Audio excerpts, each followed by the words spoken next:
the upkeep is. It's just like ours, trying to figure out how to raise money to paint it. Just painting it is incredible amount of money. Hey, how are you? Glad I made it. I am too. Yeah, me too. It was lonesome down here on the other end the other night, without you here. I bet you made it. We survived. Ouch.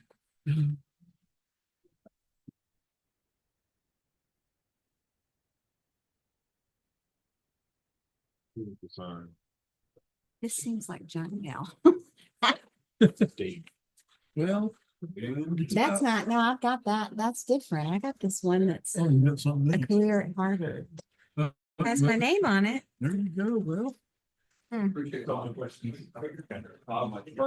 be an pumpkin there. Could be, could be. If they want to give you some money to do it. Working on my signature. If an LLC invests. Came from Austin and I didn't have my city computer with me and I just when I read Wait a minute, I don't think there's a controversial thing. I don't even know. think so. I mean, I've read it. Yeah, that's been put on pause. I think that'd be. Things are going fine for the, I haven't heard any complaints about. That was the only thing I was concerned Me about. too. So I haven't heard anything. Yeah, and that's on the consensus. No, I Oh. don't think so. Can't remember. No, I don't think so. Look, as they do, March 15th. The states, man. No, it's on the regular agenda after Yes, Mike's that's right. long presentation. Oh, yeah, the annual. Find it. Keep up with it? Yeah, please. Lynn. Here you go. Hold. Didn't think I put on that much weight. Sorry, I'm sticking to it.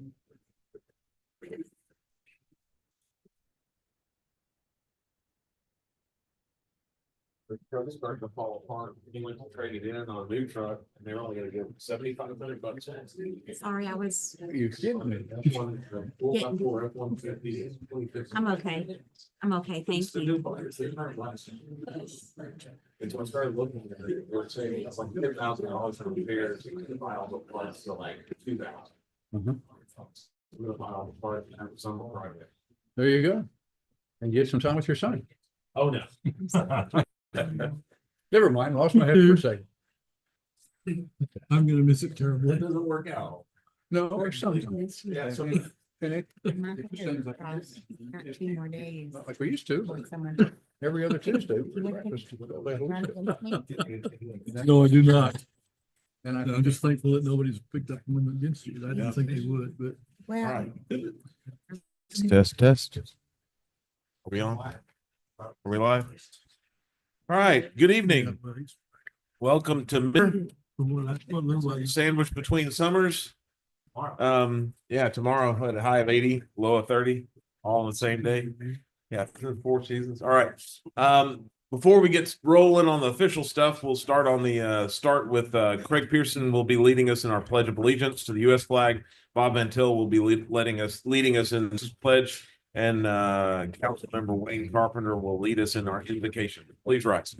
I pledge allegiance to the flag of the United States of America and to the republic which stands one nation under God, indivisible, with liberty and justice for all. Texas flag, I pledge allegiance to thee, Texas, one state under God, one indivisible. Please join me in prayer. Our dear Heavenly Father, we thank you for this beautiful day and the rain that we so dearly needed. We thank you for the opportunity to serve in this wonderful community. Help us and guide us to make decisions that would be pleasing to you. We want to give thanks for our first responders and our military, and we want to ask you your special protection over each and every one of them. Thank you for our city staff that work so hard daily and so diligently to care for the community. Lord, we know we live in anxious times. We ask for your extra blessings upon those with special concerns. Lord, we are so grateful, even though we are all different, to know that your love and grace includes each and every one of us. We thank you for these things in your name. Amen. Amen. All right, we will call this meeting to order Tuesday, February 11th at 5:32 PM. The first item on the agenda is public comments. I do not have anybody who's signed up for public comments, but if anyone does have some public comments, they are welcome to join us here at the podium and state your name, address, and share what's on your mind. There being no public comments, we'll go on to the item, which is our Youth Advisory Commission Summit presentation, which we are going to be postponing that one recently. So we will be rescheduling that for a future meeting. We don't need any action for this, correct? All right, okay. Item 4 is presentation for microtransit transition status update from the HOP General Manager, Raymond Suarez. Raymond, welcome. We give visiting presentations 1 minute, and so we got practice as an auctioneer, so let me get started. Well, first off, thank you for the ability to present what I believe is not only a good news. I'd actually err on the side of great news. I was going to say it was good news. Today we had a accommodation from an individual, and I'm going to read this later today to give you context of how the value proposition is changing. I'm a customer who used to be, I would say, vocal with their frustrations about the system, and I'll read this to you later. I think you'll be very pleased with it. But I'd like to acknowledge some staff from Hill Country Transit District. This good news story would not be possible without the hardworking staff. We have Mercedes, who's a brand new planner. She used to be a dispatcher. I watched her diligently and realized that she had a tremendous talent, and man, has she become a shining star. She's here today to learn how we do these presentations. She can outdo me on presentations. I just didn't want her stealing my thunder today, but she can do it moving forward. Derek is our director of operations. He used to run urban, but now he's responsible for all urban and rural moving forward. Tony Austin, purposing from director of rural to community and stakeholder engagement. It's one of the areas where we have not been strong. Our intent in the future is to come frequently. Hopefully, it won't be kicking us out the door, but we'll come often enough to give you performance reports, and we've greatly enhanced our business intelligence. I'm trying to instill in the organization the purpose of value and how you actually prove value to your communities and stakeholders, and it needs to be performance driven. And I think the DNA, we've all taken it to heart. And this is the first meeting. This is the third one we've done. The first meeting I could actually get them to show up because they're having so much fun, really burning the midnight oil and making a huge difference. Most of you know Daryl. Daryl, we also repurpose. He used to run operations, but he's the assistant general manager. He does a lot to help us stay on the straight and narrow, reviewing contracts, but really focused now on planning and regional engagement and regional growth and development. So really key as we move forward to help with the growth and the sustainability of the economy in our area. So I have some slides I want to share with you. Before we talk about where we are now and where we're going, I think it's always good for context to understand where we've been. So in 2021, the Hill Country Transit District Board hired a independent, I think a really good consultant. She did a great job in interviewing stakeholder communities, people that were using the system, and presented a report to the board that really gave a few options on how forward. The idea was, there was a lot of frustration. I'll share that with you in a minute.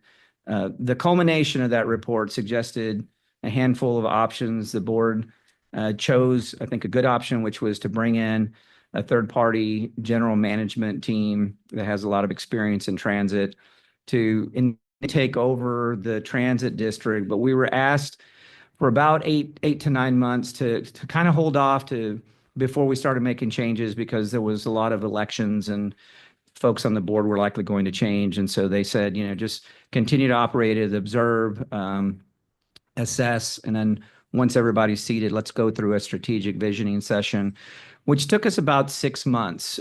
We did about an hour to 2 hour sessions with the board, reimagined the future of the transit district, and charted a path forward in 2023. So for about a year, we've been working on implementing a new system. Before we got to the new system, though, this is what from the results of not only the consultant, but discussions I had with various board members on how people saw the transit system. I think there was a general consensus that there was a lot of frustration from the cities. There was probably a lack of knowledge from a lot of the rural areas because we just didn't have no marketing, communication, public outreach. And so people knew we were there, but they didn't know we were providing as far as service. Then we started asking them, and your community start paying for the service. It's hard to ask people to pay for a service one they don't know the value of, they don't really understand. And so from a contextual perspective, there was a lot of discontinuity and I think a level of frustration that the transit district wasn't where it needed to be. And these were, I'm not going to read every one of them, but I think overall there was a general feeling that the service was not poor. There wasn't great coverage. There was a lack of information. There was a lack of the ability to really input information into a system. And it resulted obviously in the board wanting to take a different path forward. So let's talk about a little bit, again, context of where we've been. We put some data together. This is probably the easiest way to think about the service. If you kind of look at this red line here, let's see if I can make this work. Let me find a pen. Nope, that didn't work. Give me 1 second. Thank you. So this red line here is from a national standard where planners typically, and most boards have a policy, performance policy that says if you fall below a certain level of productivity, you have to, as staff, find an alternative or cut that service because it's inefficient, right? And as board members and council members, we all have fiscal responsibility to make sure we're spending taxpayers' money well. And so when I asked staff, the last 10 years and look at, we have all kinds of data. I didn't want to put you to sleep. But today, this one, I think is, so all the different routes in our cities, if you are left of the bar, you should, by policy, look at it because it's underperforming. If you're right of that dash line, that's kind of the minimum standard. Like you should still at it, but that's the minimum standard. You could see the majority of our fixed route service was underperforming. So it substantiated and supported what the consultants had found, which is we need to look at a different path forward. This is why. So when you looked at the fixed route system, I would say that you could look at anywhere USA and you look at their bus systems, they looked similar to this. The difference is we were only running 1 hour service frequency. So the bus would come pass a bus stop every hour. The problem with it is it only went in one direction. So if you needed to go a mile that way and the bus is going that way, you got to ride for an hour to get to where you wanted to go. And so the folks that were using the system really had no other form of transportation. And so the system more or less was valued or perceived by the population as being for low-income people that don't have, and for elderly and disabled to get around. And then you overlay all of these like little spaghetti strings here. If you wanted to go from Cove to Temple, it could take you the part of a half a day or more to get to there for the doctor's appointment. And depending on when you get it, it'd take you 4 to 6 hours to make the entire trip. And you can tell that's not easy for folks that are visiting the area to understand how to use the system. So there's just a lot of natural barriers to a system.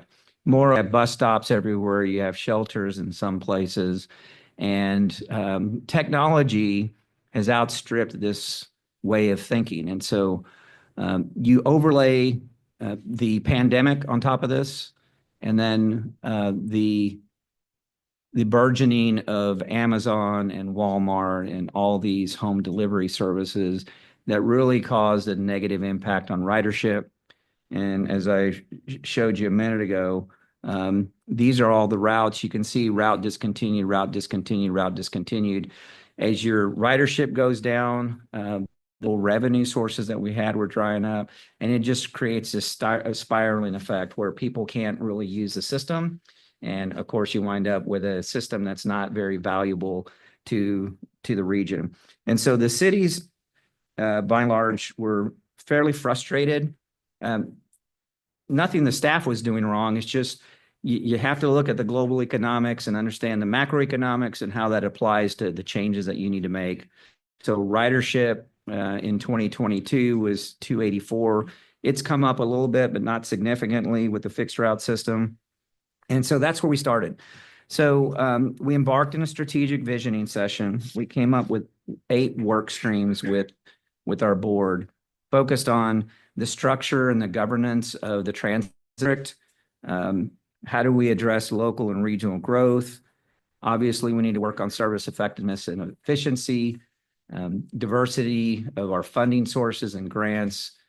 The fact that we really didn't have a lot of technology certainly didn't help us with our planning process. Then there was just from the prior leadership, the majority of the decisions about procurements and finances and all that were being done in San Saba, which was the corporate office.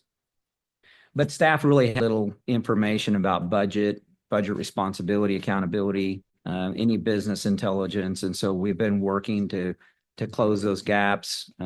We've been addressing turnover and organizational structure. Probably the area where we still really need to focus, and the board authorized us to bring in an expert, has started today, is around the experience branding, advertising. Experiencing tremendous growth, I'm glad to say.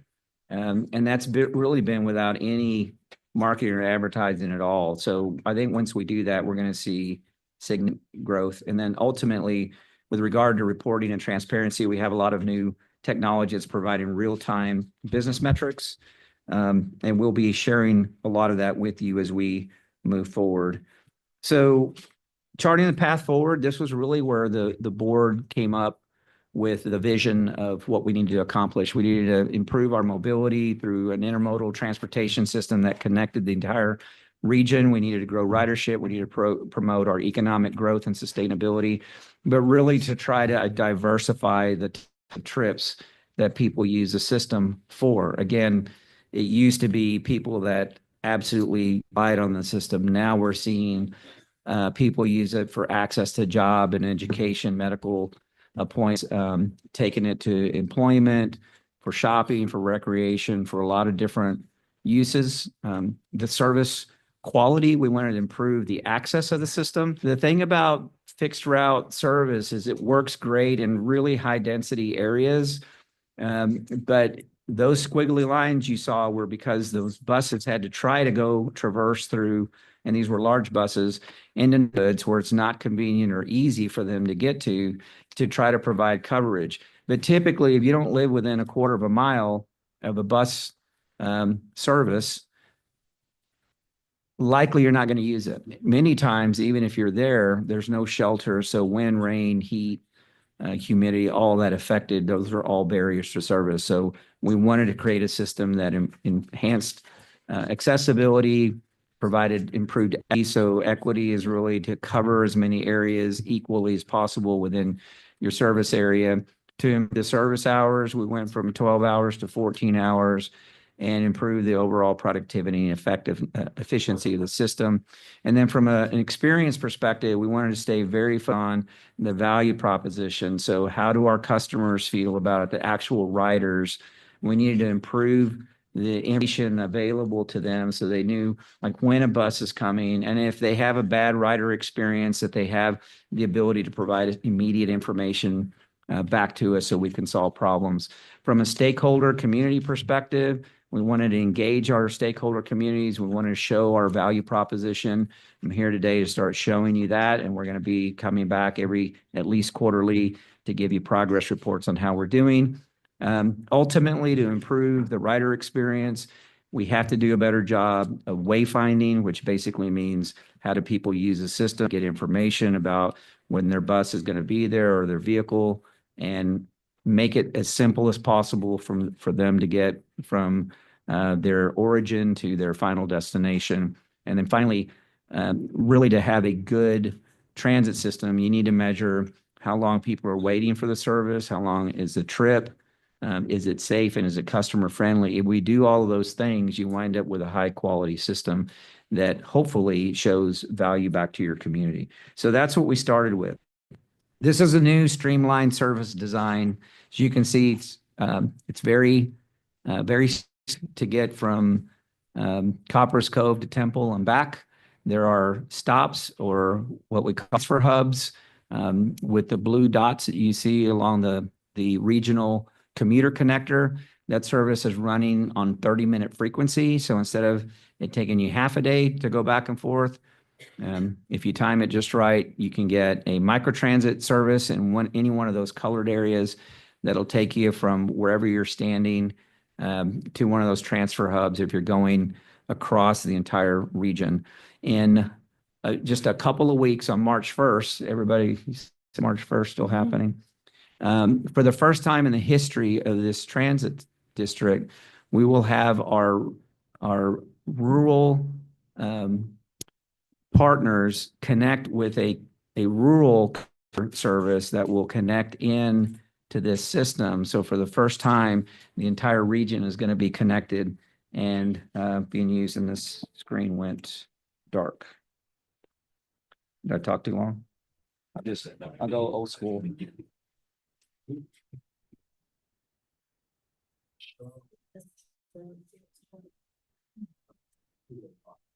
Looks like this computer. If somebody can just advance. Yeah, that's right. You bumped the power button. I did? Wow, okay. Thank you. Wow. First time user and break it. If somebody could advance the next screen or next slide, anybody do that? Okay, perfect. There you go. You're back. Fast. All right, perfect. So here's where we are now. We'll bring back all the business intelligence, but the system is, so we're using a state-of-the-art enterprise application suite. It's highly visible to dispatchers, to our customers. They use their cell phone to call up a ride, just like Uber and Lyft. This is a shared ride system, so our vehicles are literally paired with people that are using the system. It's highly resilient. We've improved the equity, improved the accessibility. We're seeing from the metrics, high utilization of various types of rides, which is fantastic. We have a high visibility dashboard that we'll be bringing to you. We have heat maps that show you by literally slice a day where majority of the people are getting on and off the system. That helps with planning. The service design is very elegant. People are starting to use the system. They're seeing how efficient it is. We are covering a lot more area than we ever have. We went from 1 hour service in one direction to wait times of 15 minutes or less across the entire system, which is absolutely phenomenal. We've improved the funding sources. Not only does Fort have an integrated system that connects into the region, because that's something they wanted, but they're all investing about $500,000 a year to fund this commuter rail or commuter bus service, eventually become commuter rail, hopefully. We're improving our communication and public outreach. We have a lot of performance reports that are helping us improve the service in real time. And we'll be showing you that in the future. And just in our first year of service on Fort Cab, we have 11 vehicles operating. We've carried 230,000 rides in the first year. We asked them what they projected success to look like when we launched, and they said, if we carry 30,000 people, we'll be happy, or 30,000 rides. We're at 230,000 rides. And now we have military installations across the country that are hearing about us and wanting to see this happen for their not only their military personnel, but their families. So we were the first in the nation to do it here in this region. So the transit district wide restructuring. On top of all of what we were doing to make it happen, we had to manage a restructure. Another way to think about it is a split. So 14 members. Imagine presiding over a divorce proceeding with 14 different entities trying to figure out how to split up assets. We had to work with TxDOT, the FTA, 3 transit districts to receive 5 counties that will be leaving the transit district on February 28th. San Saba, Hamilton Mills will go to Central Texas Rural Transit District. Llano County will go to Capital Area Transit System. Mason County is going to Concho Valley.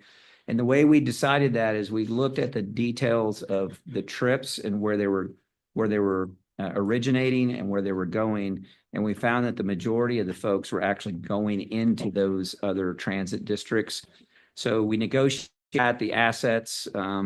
We're busy transferring titles and all that, but just a tremendous amount. I'm very happy to state that the outcome of this has really been very positive for all 4 transit districts. TxDOT has mentioned that this is one of the smoothest divorces they've ever been involved in. You don't see them very often, and they can be messy, but this one's been managed very well on all parts. So I feel pretty good about the outcome of this. And then on the operations side, we redesigned the entire transit system. We replaced the entire fleet, which is a draconian shift and a lot of hard.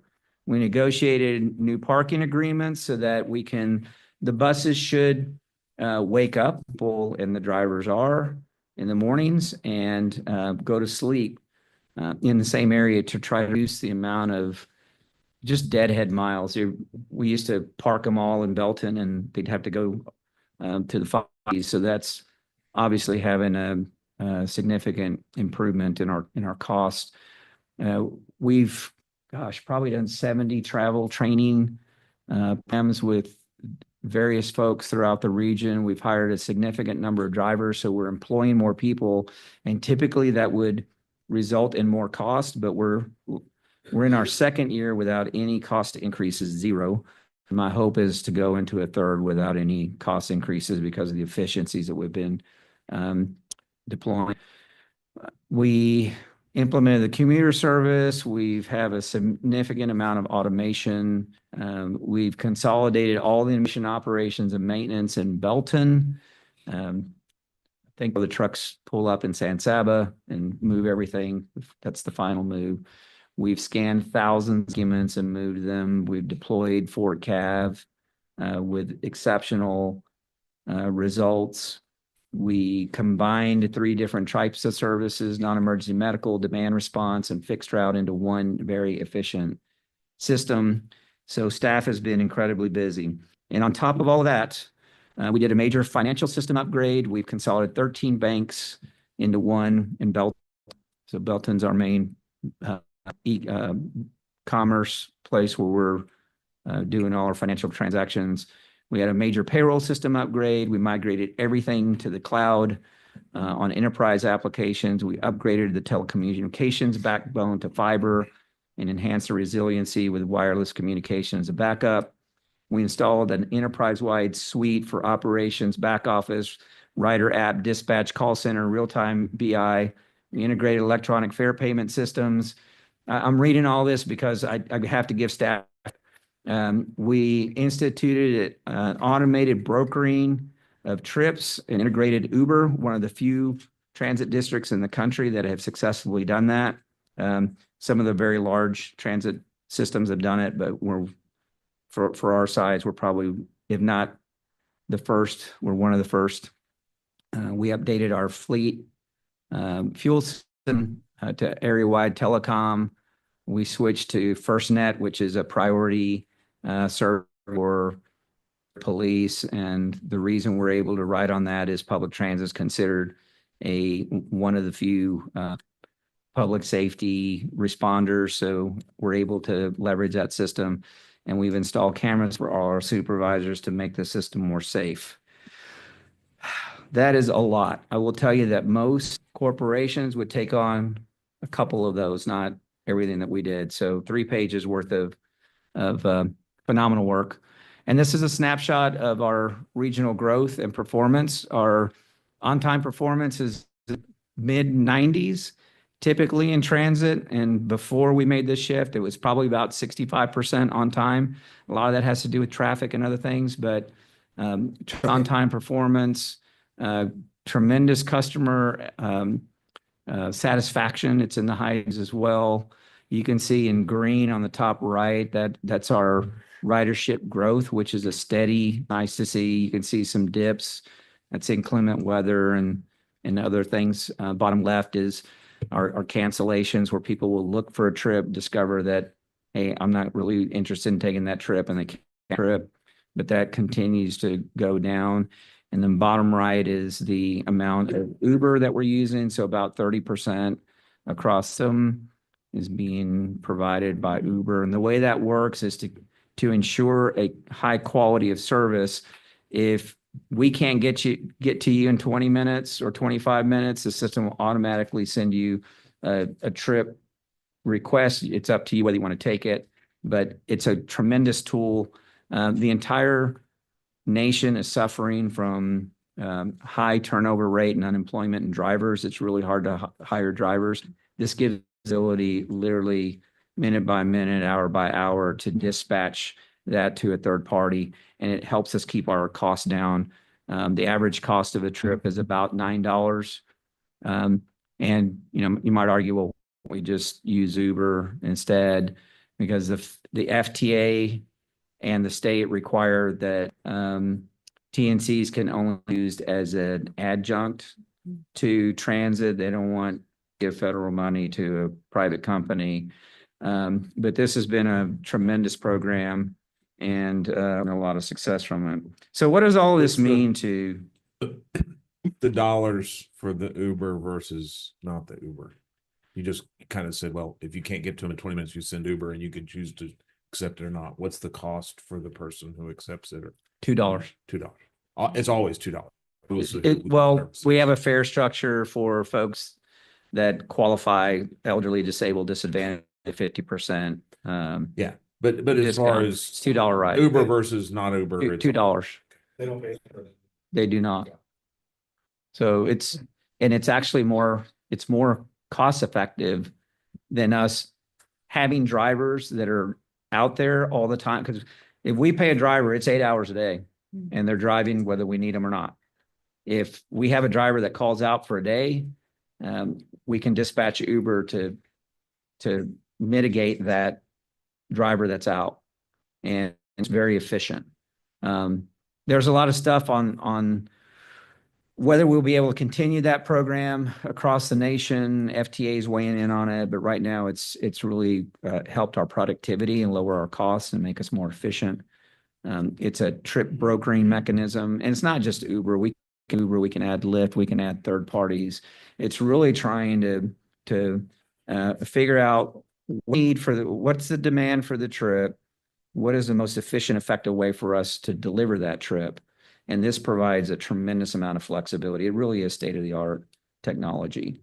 What we've seen in the first 4 months, we've been operating 5 months in September, is already a ridership growth of 35 to 50%. And that's just taking the latest month and multiplying that times 12. It kind of gives you an idea where the growth rate is. What we have seen around the country when you deploy these is about the first 6 months, it's a steady crawl up, and then the next 6 months it starts going vertical, the line. So we're expecting a doubling of ridership first year, and with marketing and advertising and just getting people aware of the system.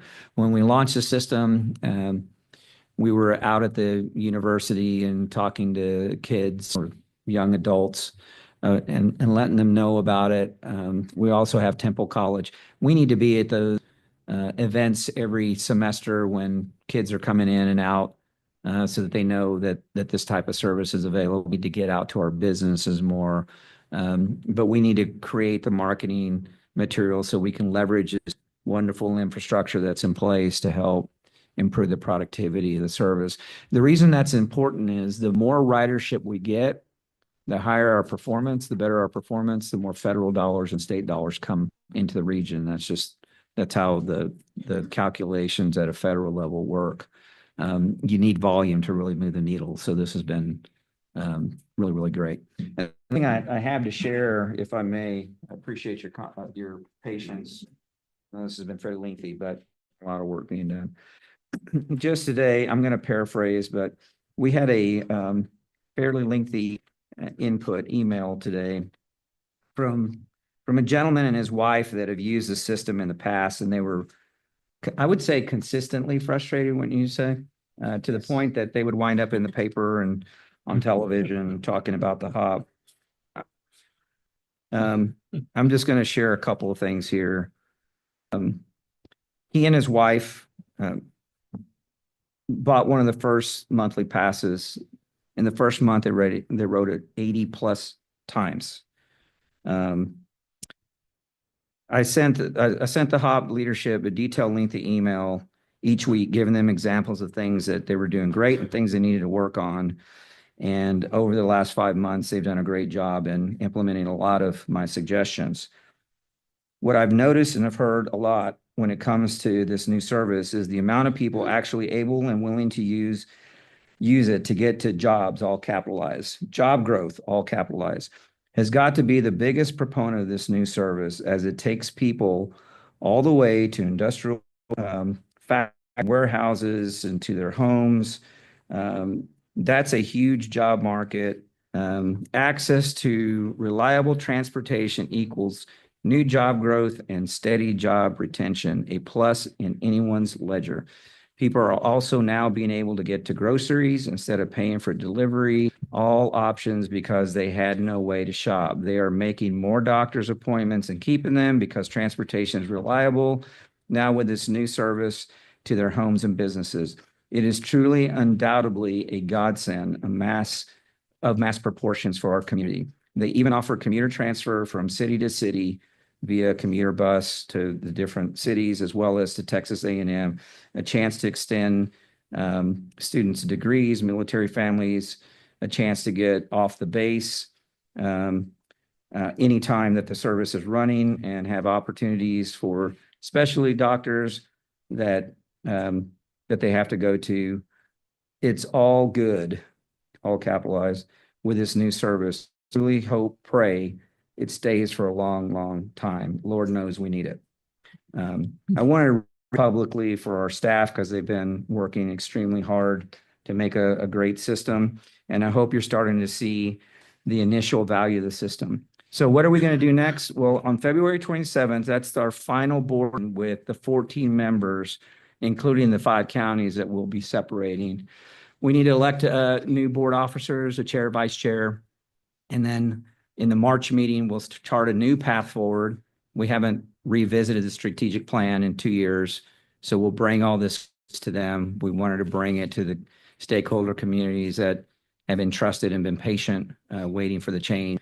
And then we'll bring the new board, the 9 members of the board together, and we'll start talking about bylaws and all kinds of other things that, as we move forward. We're going to have a dedicated focus on marketing communication. And then we're going to start looking at expansion requests, because they've been coming in. Typically, it's for later hours for Saturday service, Sunday service, all has a cost. We really want to understand our efficiencies as we've launched the system to see what we're going to be able to do. And then van pools are a tremendous opportunity, as our what's called the Transit Management Association, which is to try to get the businesses involved, engaged, to understand what their needs are. It's also an investment strategy where businesses can actually invest in things like van pools and help pay for them. Big push to Tony kind of leading our community engagement and public outreach. And then we're going to institute what's called a social service table, which is to get all of the, Goodwill, Salvation Army, workforce, all these different groups together so that we're hearing from the communities about what we did, and so that we have a good back and forth to how to improve the system. And that concludes my very lengthy, but hopefully productive report. And I'm happy to answer any questions. Thank you, Raymond. I have a comment. Question. Go ahead. I just would like to just say I have the honor of representing us on the hot board. So I've been able to witness this team in action and been able to be a part of what was a very complicated process, the whole divorce. That was a great way to put that. I hadn't heard that one yet, but it very much was very much like that. But the way you all led and helped navigate that water was tremendous. And so it's just an honor to serve. I'm honored to represent us on that board. And the changes that have been made are transformative to our communities. The Uber-like rides and the cost effectiveness of it, the ability for our elderly to get to and from doctor's appointments that they couldn't before, folks to work. You all know I worked at United Way of Central Texas for a long time. Those are the things we saw day in, day out that were such a struggle that aren't anymore. So I just wanted to say thank you for the work that's been done. And this team is very knowledgeable and passionate, and it's an honor to watch. Just to follow up with, I've not been involved like Stephanie has, but I've seen this over a long period of time, and at times we've almost been in danger of losing the entire system. And I'm so pleased to see the great growth and the total revamping of the system. Your Thank hard you. work and your entire staff, and congratulate y'all. Thank you much. Here. Well, it's certainly our honor, my honor to serve your community. As public servants, you do this for a living. There's no greater honor than to serve your fellow man. So I know that's we continue to try to instill the DNA that we're trying to build in the HOP. And I just appreciate your time tonight. Thank you. All right, thank you. All right. Next on our agenda is our consent agenda. Items 5 through 12 in this consent agenda can be enacted by a single motion by the council. And they can also pull off one of the items or more of the items if we wish to consider them separately. I will go through and I'll go ahead and read these items. 5 is adopting the minutes of the January 28th council meeting. Item 6 is approve the following related to the May 25th election. Item 6A is adopt an ordinance ordering May 3rd, 2025 election for councilors place 5, 6, and 7, and May 3rd special election to amending the charter regarding becoming a court of record in the city of Belton. Item 6B is authorizing it with Belton ISD for conducting a joint election. And item C is authorizing an agreement with the Bell County Elections Department for lease of election equipment for the May 3rd general and special elections. Item 7 is adopting a resolution adopting the amended personnel policy manual. I will say thank you to our HR director, Megan, and we had a committee that worked with her and had very positive reviews of that. Item 8 is receiving a report of the annual review of the city ethics ordinance, number 2018-03. Item 9 is adopting a resolution nominating the city's candidate for the election to the board of directors of the Central Texas Water Supply Corporation. Okay, it's who? Freddie. Okay, yeah, Freddie. Yep. All right. Oh yeah, there it is. Sorry, it wasn't highlighted. I have highlights and all I can see is the yellow. It's like I didn't see the yellow. I should read the words. Item 10 is authorizing the city manager to execute an amended municipal maintenance agreement with the Texas Department of Transportation. Item 11 is authorizing the city manager to execute a construction contract with FSR LLC for replacement of storm damaged roofs at the Harris Community Center, Fire Station 2, and Police Department storage buildings, and any change orders associated with the contracts not to exceed the amount authorized under state law. Item 12 is authorizing the executive director of the Belton Economic Development Corporation to execute a partial release of easement and restrictive covenants from Atmos Energy on the Rockwell property. All right. Council have any comments, questions, or wish to pull any of these items or make them? Move to approve items 5. Second.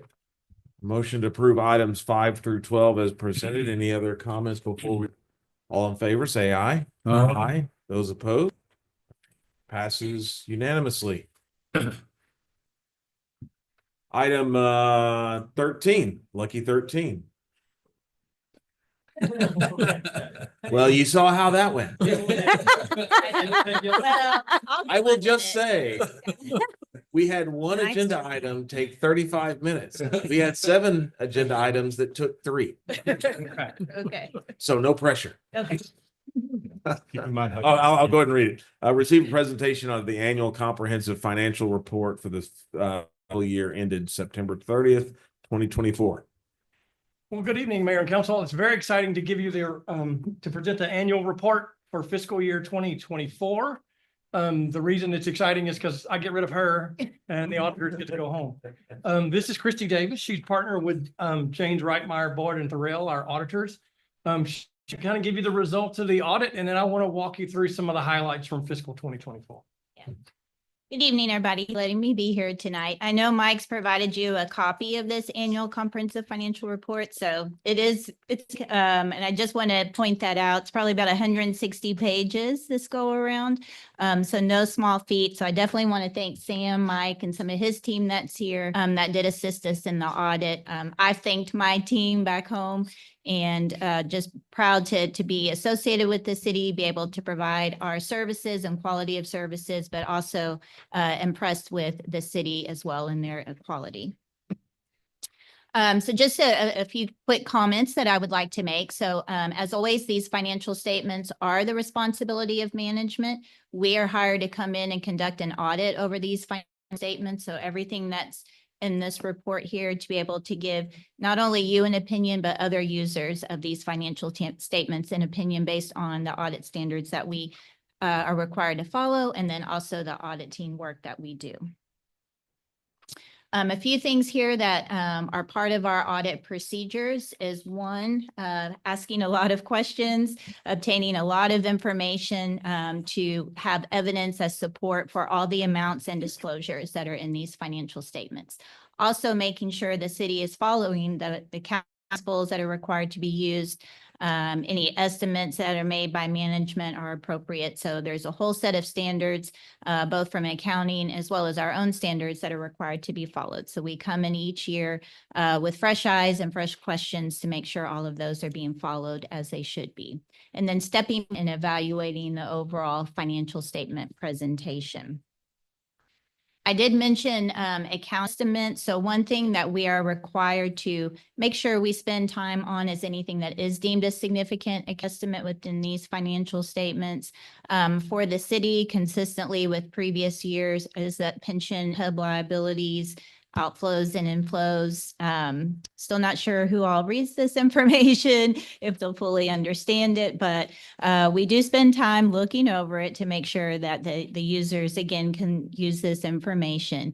That the part that the city really plays in that is having good controls in place to make sure the census data that's captured for employees that fall under these and OPEB plans are properly remitted, and everything else comes from TMRS in providing this information. So they have their own set of auditors and actuaries that are evaluated to make sure the information that comes back to the city is complete and accurate. And so as a result of our audit procedures, we did provide a clean or a modified opinion on these financial statements. It is for your fiscal year end, September 30th, 2024.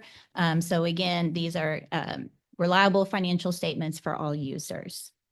A couple other things that we do in our audit deal with compliance and internal control. So not only are the numbers reported in here, but the city does have a requirement to comply both with the Public Funds Investment Act as well as state competitive bidding requirements. So we do conduct audit procedures to ensure compliance of each of those elements for that fiscal year. And as a result of that, we found no instances of non-compliance.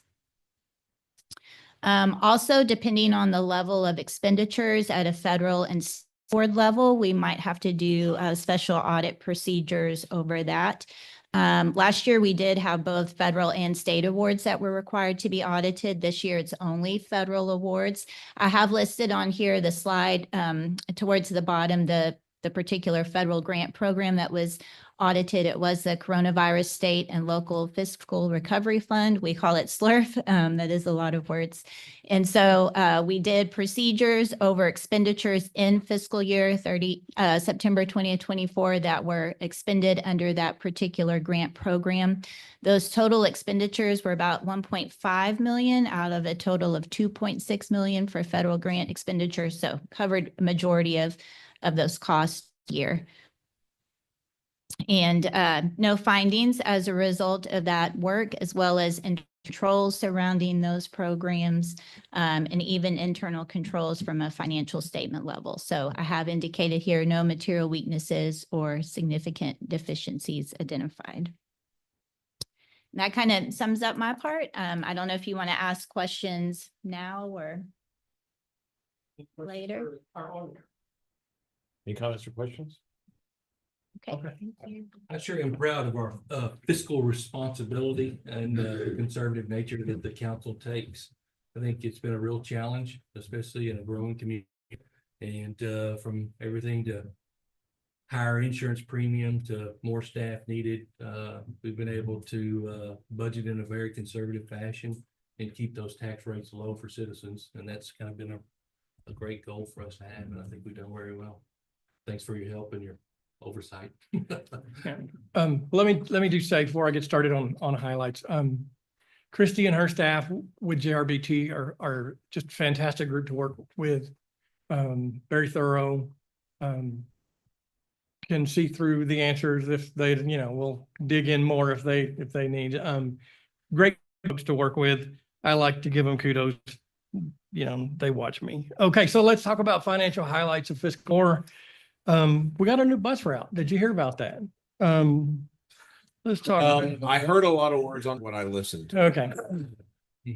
So first, kind of go through some and kind of give you where we ended fiscal 24.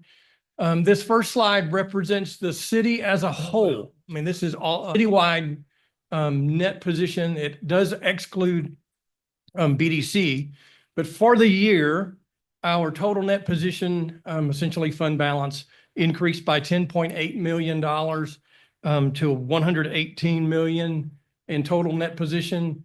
Most of that comes from grants and contributions from developers. You'll see that more as we go along.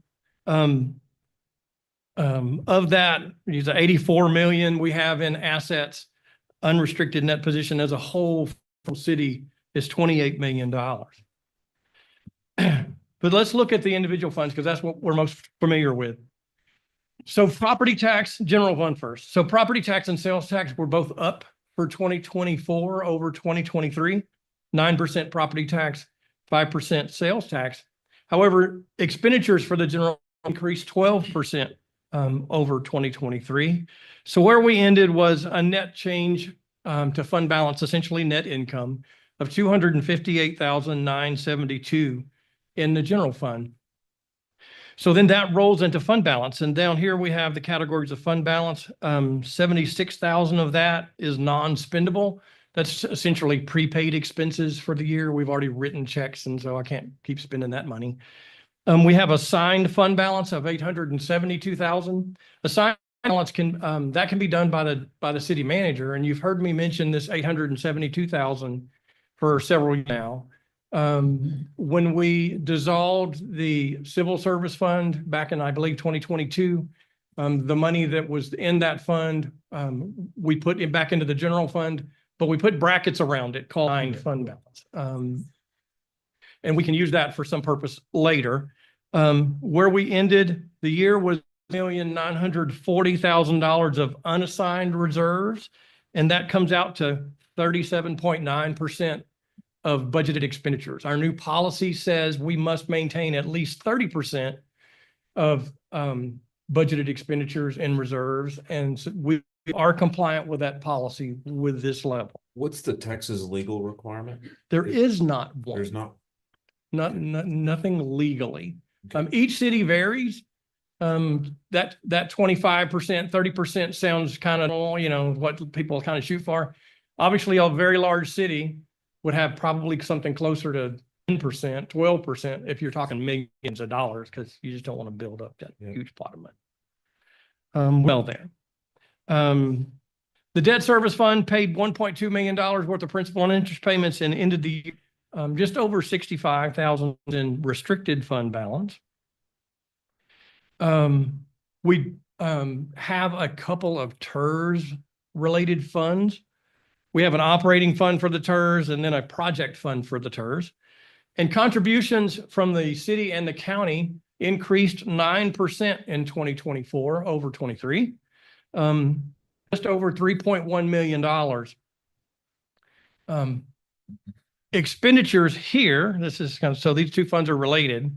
So this TERS operating fund had $4 million worth of expenditures in this, but what caused that is it transferred it over to that fund, to the projects fund, for future capital projects. So the TERS operating fund ended the year with a reduction of reserves by 951,000 to this 247,000. 6% of budgeted reserve, budgeted expenditures in that fund. But because we moved $4 million over into that capital project, and there was a large increase here of $2 million in the TERS capital projects fund. We ended with 3.3 million in reserves in the TERS capital projects fund. About 1.9 million of that is unallocated at this time.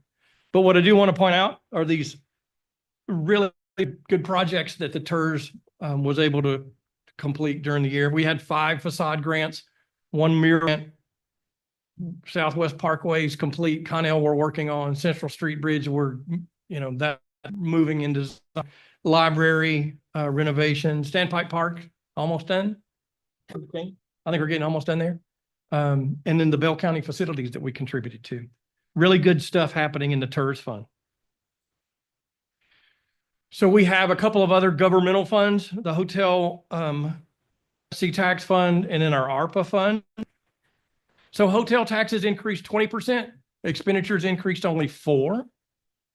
So what happened is we had a $276,000 income, if you will, in the hotel occupancy tax fund, which took its fund balance to $187,000, which leaves you at there. That's not a 41.717% messed up. That's 411%. Essentially, there's 4 years worth of reserve in this fund. I'm just telling you that's where we land.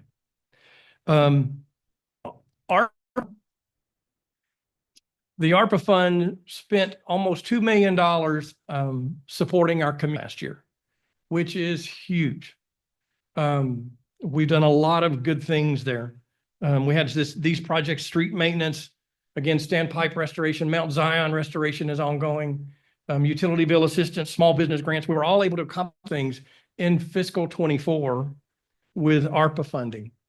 Where we ended the year is $400,000 left in that fund, but all of that's been allocated. So we're moving forward with those projects to spend the rest of in the ARPA fund. When's the deadline to spend it? We had to obligate that funding by December 31st of 2024, which we did. We have until December 31st of 2026 to fully spend all that money. We'll beat that. Okay, so let's talk a little bit about water and sewer.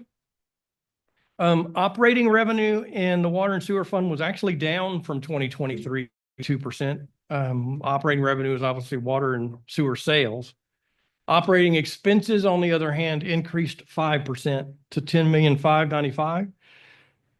So this fund reported operating income of $1.6 million. Then there's some things that are more non-operating in nature. These items here, to where at the end of the year, we reported essentially net income of $5 million. But of that $5 million of net income, 79% of that came from contributions from developers. So what that is that's $4 million worth of water and sewer infrastructure that was put in by the developers, like a new subdivision comes in and they put in all the water and sewer lines and things. That gets donated to the city. So it becomes our asset after it's completed. And it's called, it's that revenue category of capital contributions. So where we ended the year was 53 million in total net position of water and sewer, 16 million. There's several funds that make up the water and sewer group. The important thing to know is of that 16 million in unrestricted, only 5.4 of that is in our water and sewer operating fund, the one that we budget. And that ended up at 39.8% of budgeted expenditures at the end of 2024. Moving on to the drainage fund, I want to spend a little bit of time with you on this drainage fund. I still need to bring some things to your attention. So in the drainage fund, we had operating revenue of $594.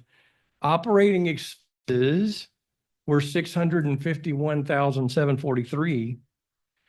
So this fund reported an operating loss of $57,564. A little bit concerning there. In fact, this is the 4th consecutive year of operating losses in the drainage fund. And in fact, it's the 8th out of 10 years we've had an operating loss in this fund. Every single year, probably around that number, 50 to 80, less than 100,000 every single year. So what's going on with this fund? Well, it's related here. So you see this capital contribution line? That capital contribution is greater than total net income of the fund. In other words, all of the net income in the drainage fund has been coming from capital contribution line. So total net position has been fairly stable, even though we have getting loss. Well, what's happening is these are assets that get donated to us. People put in drainage and storm sewers and things like that. That becomes property of the city. Then those are becoming fixed assets that we have to depreciate. Well, that depreciation is hitting right here in operating expenses. So as this is good, we're getting all of this extra asset infrastructure, but now I'm having to depreciate infrastructure. And as I'm doing that, I'm incurring an operating loss. In other words, I'm not bringing in enough revenue for the depreciation of these assets. Okay. So why is this important? This drainage fee and drainage fee revenue, we're going to have to look at as we go into fiscal 26. Maybe have some discussions on that as we go forward. Just because that's not really sustainable in the long term. The operating fund itself, again, this is kind of being masked by these assets. We have 39.5% of budgeted expenditures in reserves. And that's been going down, but not by anything terribly drastic. But we just need to be aware of this fund. That's all I wanted to spend a little time with. For sake of illustration, these are drainage pipes already in the ground in new subdivisions that developers are donating to us. Correct.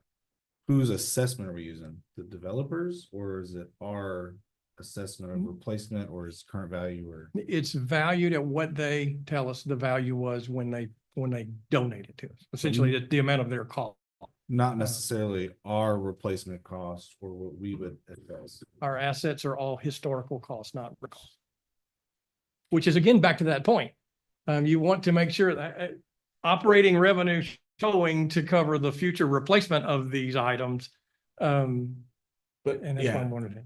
but those aren't the only assets. Oh, that's correct. So we, Correct. street sweeper and other things that Yeah. truly do depreciate, we're gonna have to repay.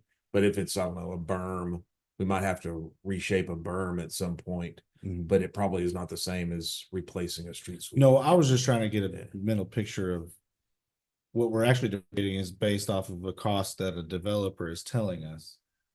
Not necessarily, so really kind of theoretical what the actual expense is. The developer tells us what the amount is, and then we run that number through our system. Or Got if we need help, we run it through, we use KPA or someone. We fact check those numbers to Perfect. essentially Okay. make sure that they don't tell us it's 65 dollars a linear foot versus it should be 95. We basically vet them to make sure that they're accurate.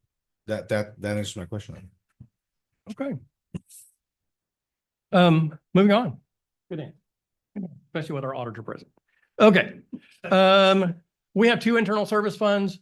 The IT fund, fairly flat, 23,000 of net income. It's got $485,000 of assets, 25% of budgeted expenditures there. Building maintenance, revenues exceeded expenditures by 132. So we got a healthy fund balance here. We're building that up. I think in 2027, there's like $100 worth of HVAC type things that we need to do, but I need to monitor this a bit. We are drawing these funds down in fiscal 25. And our last one that is our Economic Development Corporation. BDC had $4.2 million of net income, which increased their total position to $23 million. $3 million of that is our assets. And EDC has essentially three funds, operating fund, a capital project fund, and an incentive fund. And you can see the operating fund has $11.2 million of unrestricted net position, 6.8 million in the capital projects fund. Most of that is already allocated towards projects. And then there's this 9 million in their incentive fund as well.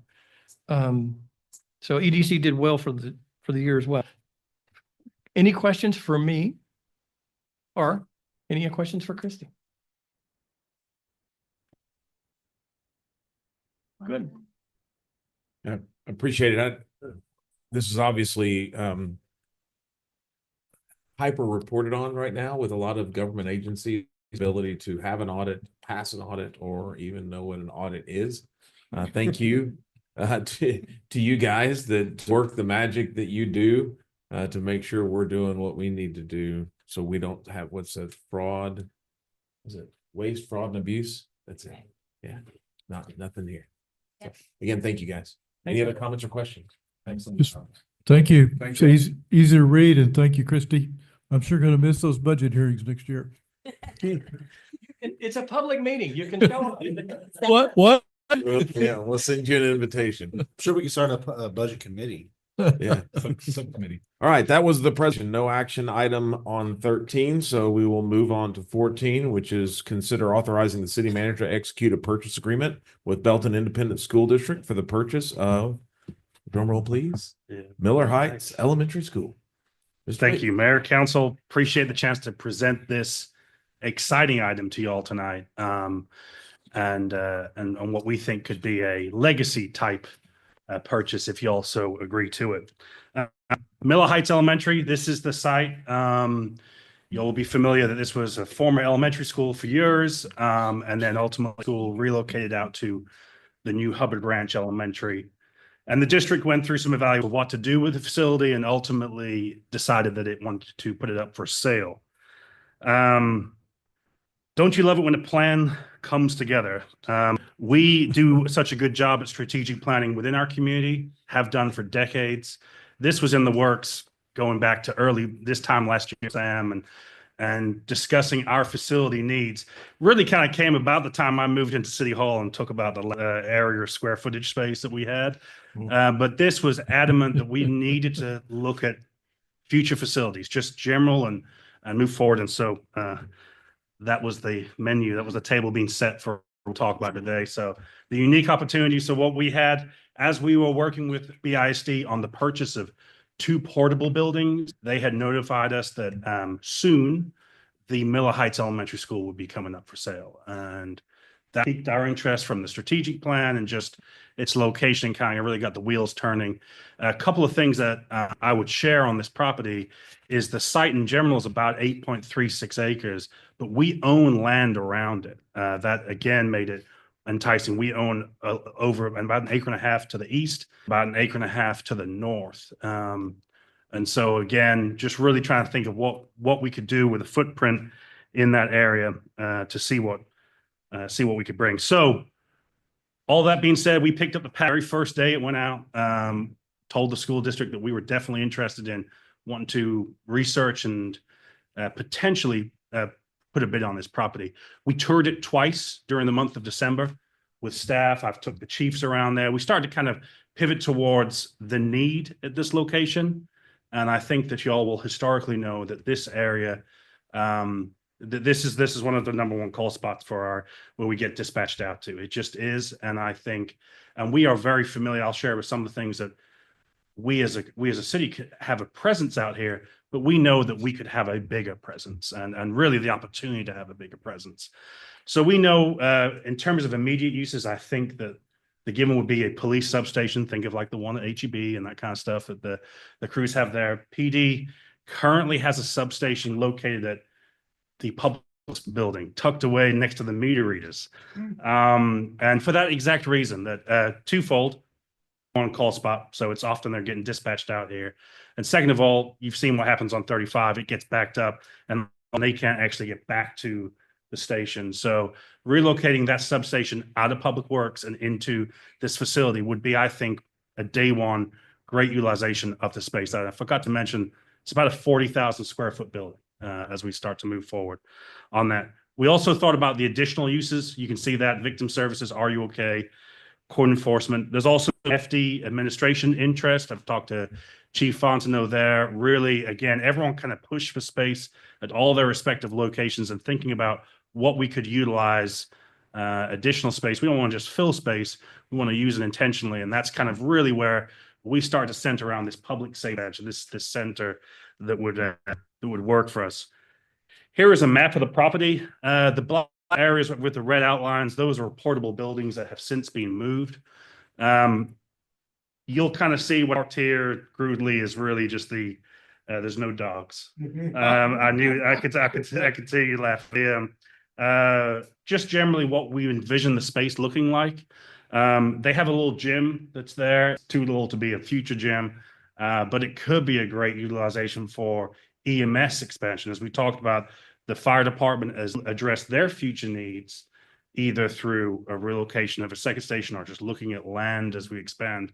EMS may get there before them, and EMS has the ability to be a bit more mobile. And so potentially utilizing space there, substation, shared office space, and then kind of as you see here on this kind of side, we envision it's really set up for some great community space, similar to what the Harris Center looked like. Again, it's classroom space, but you could really, there's some large classrooms there.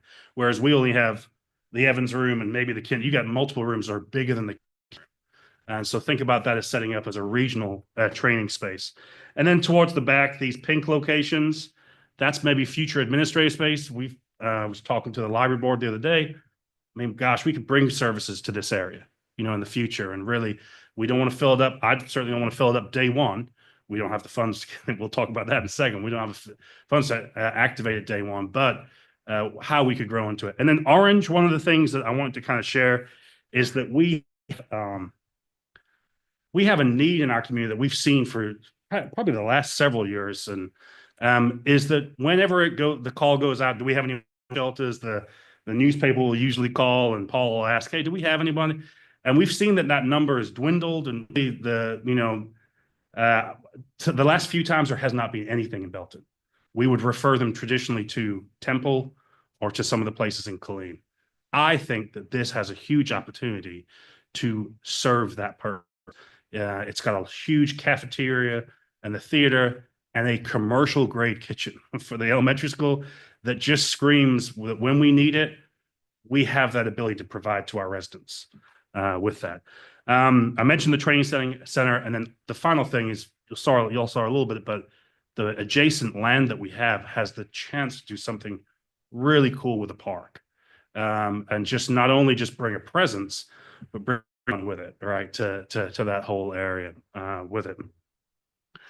Why I think it would be beneficial, why we think you should consider purchasing this. I think it really is an advancement for our public safety, for police and fire. It will, I truly believe, revitalize that area. Will be an impact in the community there, just as the Standpipe Park has been, just as the Harris Center was when we did this years ago. And then again, the purchase price we'll get to on the building is $750,000. that's peanuts compared to what you're seeing some municipal facilities go for. And so it's a great chance to use efficient use of space that already exists and is already in our community. And I think we certainly have seen their support from the school district who approved our proposal to want to see it turn into something like what we've envisioned. So onto the financials. The purchase amount is $750,000. We post for you here shortly, once Mike and the team get back up here, about including that in the issuance, the bond issuance that we have going forward. And then Mike shrewdly mentioned the $872,000. If you remember that in assigned fund balance, that is a reserve that we would love to utilize just to start to get our foot in the door. We know we can't open the whole thing. There's some code, bring things up to code that we'll need to do, but we can start to open up parts of the building and make a presence. Cameras, lights, and fencing, establishment of a perimeter for parkland. Really just, I think some utilization. So starting to use those, you guys, council would be advised, if approved of the purchases going forward on that. It's not just we get to run off and spend it. We would be bringing them back to you strategically what to do with that. We do have some about $5,000 or $6,000 closing costs, and we do have legal descriptions for the building, but we don't really have a very good survey or exhibit. So we have engaged All County to potentially go out there and just get us a clean survey so we know exactly what we've got. And with that, council, again, I've touted all the benefits that I believe that this site can do for the community. It can be another legacy project for the council to build upon, and I think a huge impact to that area. So with that, I will field questions and I'll step. All right, any comments or questions? This is one of the most exciting projects the city has undertaken in the last half a century. It rates right up here with this building. It's a diamond in the rough. It's going to be great for that community. It's going to be great for the city as a whole. I appreciate all the work that's been done, Rucker and the school district. It's just a win-win for the city of Belton, in my opinion. I'll add a little bit to that. Just, I think it's exciting to have, we've been talking about this for quite some time, without the knowledge of what the future might hold with the status of that facility. I think that, this is a great example of tremendous planning that was in place to meet opportunity.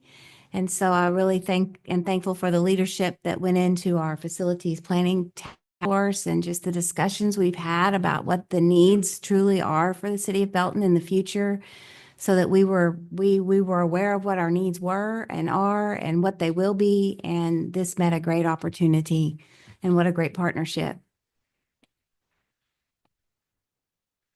Yeah, from hearing from you guys about the work that the new management's been doing at Bell Oaks and the drive that Chief Berg and past his predecessor have had on community policing, I think it's just a fantastic fit. Just to be engaged really 24/7 over there.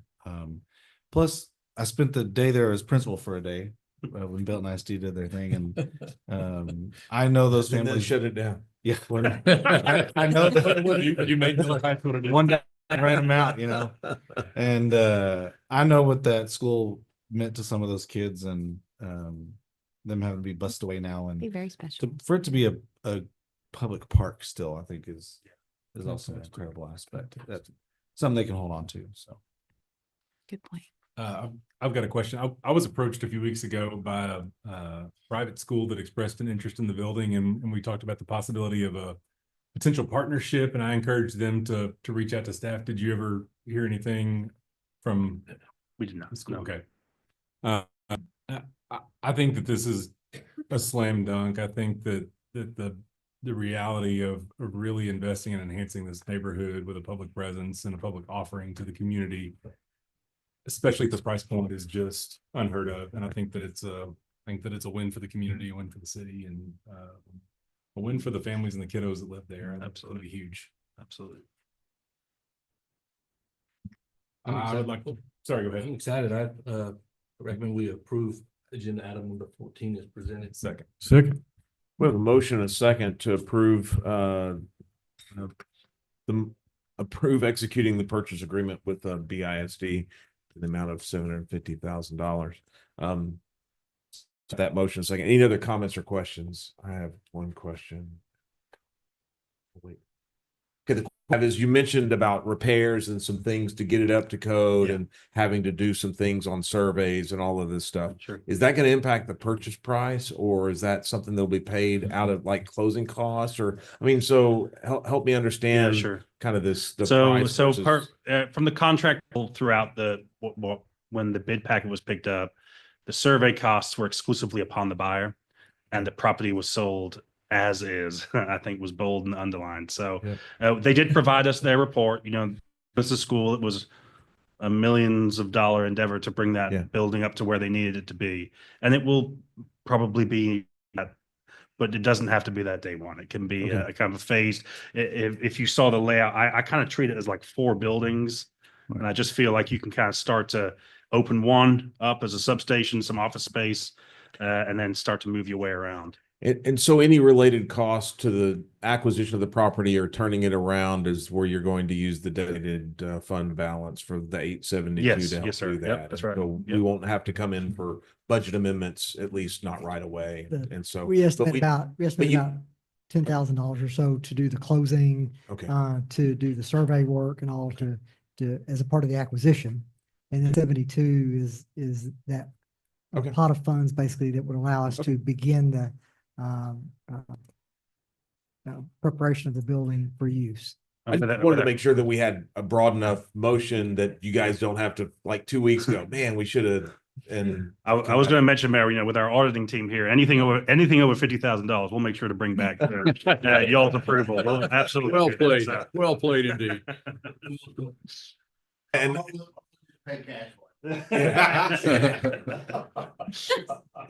IOU, same as cash.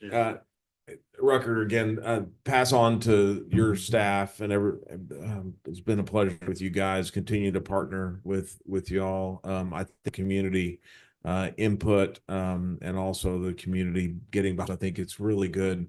And I mentioned I-35. That's not a trivial thing. Having a presence on that side of I-35. When I-35 gets totally shut down, we can't get from one side of the city to the other. So I think it's a really good strategic move to have that. And also, when the city as a whole invests in an area, you usually see the area come up with it. And this is an area that we've probably not invested enough in. And that's really good to see you guys push. A really exciting aspect, as Matt touched on, a community in this area. There is no neighborhood or community park here. And of course, Texas Parks and Wildlife is certainly available for a 50-50 matching grant. So again, we'll be exploring all those options to enhance this area for the community. All right. All the comments and questions answered. All right. All in favor of purchase agreement, say aye. Aye. Those opposed? Passes unanimously. All right. Very Item exciting. 15. Consider authorizing the publication of notice of intention to issue City of Belton, Texas combination tax and limited revenue certificates of obligation and other matters related thereto, probably related to item 14. Partially. At least partial. Okay, so tonight's a big night. Tonight you start the process of issuing certificate of obligation in 2025. There are 5 projects related to this bond issuance. The largest by far is the expansion of the Temple Belton wastewater treatment plant. As you're aware, Temple owns 75% of this plant. Belton owns 75%. Temple, I'll get this right in a minute. Temple owns 75%. Belton owns 25%. And this project is a $71 or so million project. Our share is 17.8 million. Finally, I mean, after years and years and years of design, I think we're now to the point of the schedule is to award a contract on June 24th of 2025. I said our share of that is $17.8 million estimated cost anyway. We have already set aside $5.5 million cash to reduce that bond issuance. We had hoped that we could keep it below 10 million. But as time has gone on and costs have increased, you could see the effect there. So now we're looking at a $12.3 million issuance for this plant, for our share of the plant. That's the biggest item. Another project that we have in this bond issuance is lift station force main improvements. This is going to be replace and upgrade the large force main that we have at the gun range that takes the sewage across Nolan Creek into the plant that we're going to expand. The cost of that is $1.75 for us. Another very large project. So they finished almost phase 1 of the Loop 121. TxDOT did. But now we got to do phase 2 of that project. And phase 2 of that project will will expand the loop from I-14 all the way over to I-35, yellow line you see there. Unfortunately, we have several utility conflicts in that path expansion. So we need to get those out of the way, and that's going to cost us about $2.3 million. This is another project. $1 million is being funded by our TERS. Again, cash funding a large portion of this, but we still need $1.2 million of bond proceeds for this project.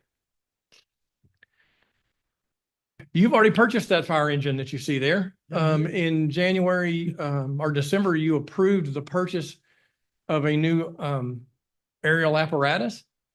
In January, I sent the vendor $1.7 million to secure the price for that, but it's a 44-month lead time on this engine. What management would like to do is use bond proceeds, which we can do, I'll explain in a bit, as opposed to the cash in the fund. You know, we were going to on all the reserves in the equipment replacement fund. Instead of doing that, we can issue bonds for that. We can do that through this reimbursement resolution process.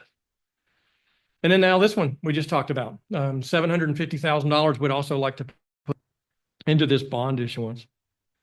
So where does that leave us?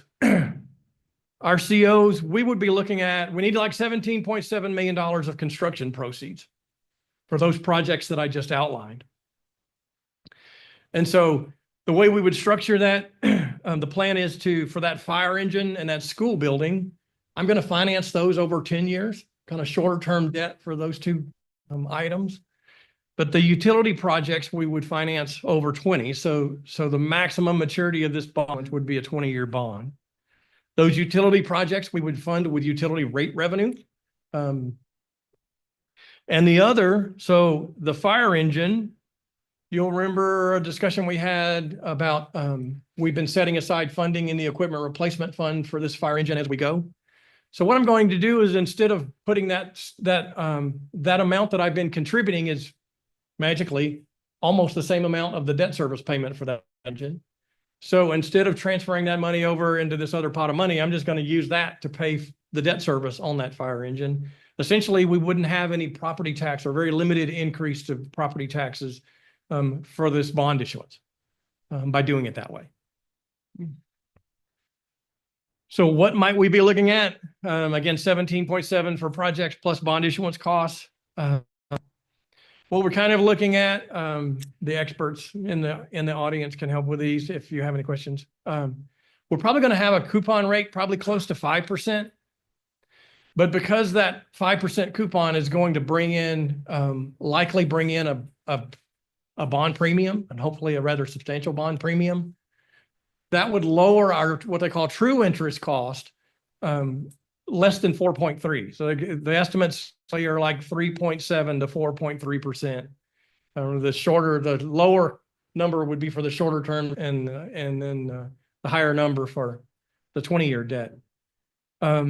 If that happens, again, until we have the bond sale, what the real numbers are, preliminary annual payments, $1.4 million in the first 10 years and 1.1 in the out years. So what are we doing tonight? Well, tonight you're officially notifying the public that you intend to issue certificates of obligation. Again, this is not voter approved debt per se, where you have a bond election for it. We do this through the certificate process. We're notifying the public of our intent. We'll then publish that notice in the paper for the next 3 weeks. And then if 5% of the qualified voters of the city protest certificate of obligation, or we would then have to have an election for it. So they're still not left out of the process, contrary to what you may hear sometimes. So I'm going to go ahead, because this is all related, I'm going to talk about the next agenda item also, which is our reimbursement resolution. So what the reimbursement resolution allows us to do is capture costs that have already been incurred, like the fire engine. So we can actually look backwards 60 days from today, backwards back to, well, December. And we can capture those costs and roll them into this bond issuance. And that's what this reimbursement resolution allows us to do. So the maximum amount of that is 2.45 million. It's 1.7 for the fire engine and 750 or so for the other. But tonight you're not authorizing a bond sale. The actual bond sale will occur at a later date. I'll show you that here. So what we'll end up doing is having a public hearing on March the 11th after those publications. April the 8th is the date that we'll actually have a competitive bond sale. So Jennifer and her crew at Specialized Public Finance will they'll review the bids that they got for this debt. They'll come to you that night with a recommendation for you to approve. But really, that's the date that you could say, no, we're not going to do this. That's the official award date. Then May 6th is when all the proceeds are delivered. We get our money at that time, and we can start spending. So the recommendation for council is to approve this notice of intention to issue certificates of obligation, not to exceed 17,700,000. Your next agenda item is the reimbursement resolution for 2.4. Jennifer Ritter, Specialized Public Finance, she's our financial advisor. She's here to answer any questions you have about how that whole coupon thing works. Richard Donahue with McCall Parkhurst is our bond counsel. If you have any questions about the school possibly using, the private school wanting to use some of our building, if you have any of those questions, Richard's the person to go to now. Now it's the time to answer a lot of these questions about this particular issue, and I'll turn it over to you. Happy to answer any questions. All right, I appreciate it. So we've still got 3 months or so of bond markets to do whatever. And probably are we seeing settling? I guess that's the first thing I do is what's your anticipation on bond rates over the next quarter? I know it's a crystal ball question, but Nancy City's financial advisor. Thank you. The Fed has said that they're going to pause on cutting interest rates. So in theory, that would mean that rates should be somewhat stable. But what's happening at the federal level in terms of a tax bill that may go through could have some impact or potentially significant impact on our bond market as well. In terms of, questions about payment of bills, else that seems to be circulating at the moment. There's also section of potentially removing the tax exemption entirely. That probably wouldn't happen until later this year if it didn't. So I think you're in a good position in April to go ahead and sell with the tax exemption currently. But for the most part, rates have been somewhat stable. There is a lot of volume or a lot of sales happening early in the year because people are trying to get ahead of the new tax bill. One way or another, we're going to have some tax bill because the tax cuts are expiring. So something will happen this year. It just remains to be seen what that is and what impact it may have. So even reducing the tax exemption because our bonds are tax exempt wouldn't be beneficial for our interest rates on, government bonds. So all that to say, I think everyone's kind of holding their breath to see what happens. But at the moment, interest rates they kind of went up at the beginning of the year, come down a little bit in our market. We're in a bit of a holding pattern to see what happens, but all in interest rates for you guys are probably around 4% at the moment. So they're a little higher than they were in significantly higher than 2020 and 2021. And the last time you sold in 22, they're still in a pretty favorable environment overall to be able to borrow, upper threes, lower fours at this point in time. So I don't know what's going to happen. Yeah. Normally I feel a little bit more confident, but there's just so much happening globally and economically that's out of our hands that it's kind of difficult to make predictions. But at the moment, everyone's just sitting tight and seeing what happens. So, but I would say it's probably better to borrow quicker than say end of the year. Just curious, are we not doing some revenue bonds and then just COs? And So- super usually see that as a 30-year revenue bond. So guys are selling COs, and the reason that we would recommend a certificate of obligation as opposed to a standalone revenue bond, of course, you do have some other projects on here that aren't utility based. But in general, with the certificate of obligation, because it tax pledge, even at the most, you're not using it. But because that tax pledge is attached to it, you receive a lower interest rate. So it's probably, call it 50 basis points or 0.5% cheaper on a CO than it would be on a comparable revenue bond. You also avoid having the covenants that you would have to have with a revenue issue because it's a much more volatile market. So you would have to have a debt service reserve fund most likely where we'd be funding one entire year of principal and interest. So in this case, call it $1 million or so plus that you'd have to set aside and borrow on top of the 7 million. So we just increase our issue size.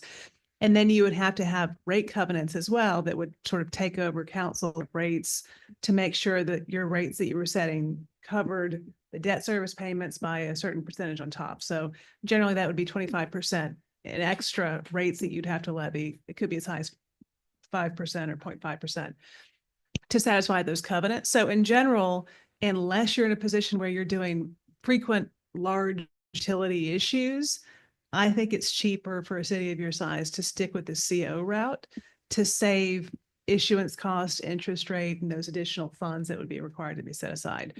But you do have that ability, should you at some point want to transition into a utility revenue bond, to do so.